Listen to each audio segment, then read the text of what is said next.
PHDI Provinsi Banten menggelar Pesamuan Madya pertama untuk kepengurusan periode 2022-2027. Pesamuan Madya merupakan kegiatan yang wajib dilakukan minimal 2 kali dalam satu periode kepengurusan PHDI Banten. Pesamuan Madya pertama ini dilakukan sebagai monitoring serta evaluasi program PHDI yang sudah berjalan 2 tahun terakhir. Selain itu, Pesamuan Madya ini juga dalam rangka merancang dan merumuskan program kerja PHDI Banten selanjutnya.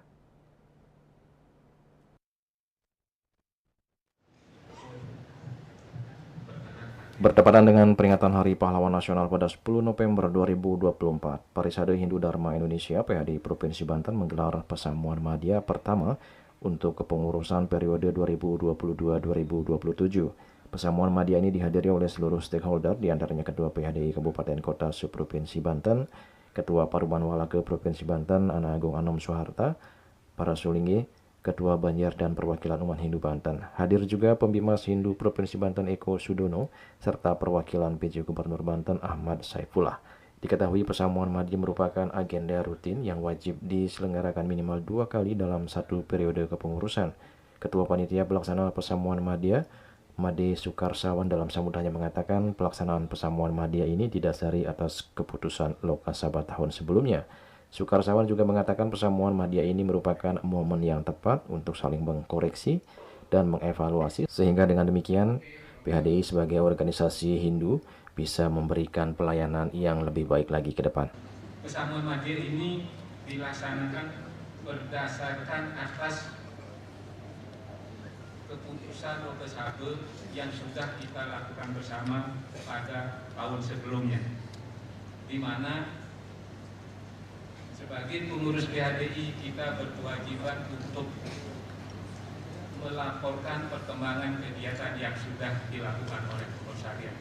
Oleh karena itu, Pesamuan Madya ini adalah menjadi momen yang tepat untuk saling mengisi, saling mengoreksi, sehingga kita bisa melakukan pelayanan lebih baik lagi. Sementara itu, Ketua PHDI Provinsi Banten Ide Bagus Alit Wiratmaja dalam keterangannya mengatakan selama 2 tahun kepengurusan PHDI Banten masa jabatan 2022-2027 telah melakukan berbagai program, diantaranya terkait dengan pembinaan generasi muda melalui seminar tentang entrepreneurship dan kepemimpinan muda Hindu, serta pembinaan kepada Pinandite dan para serati Banten.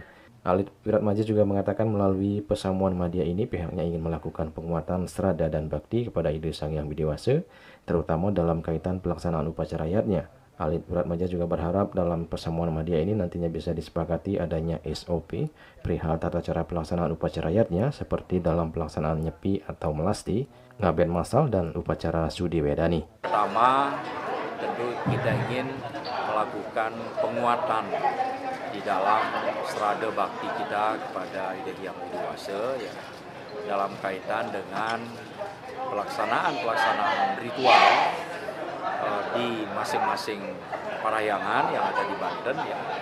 Bagaimana misalnya berkaitan dengan SOP yang berhubungan dengan pelaksanaan hari raya Nyepi, melasti, ya.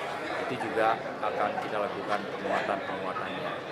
Yang kedua adalah berkaitan dengan misalnya bagaimana melaksanakan upacara ngaben bersama.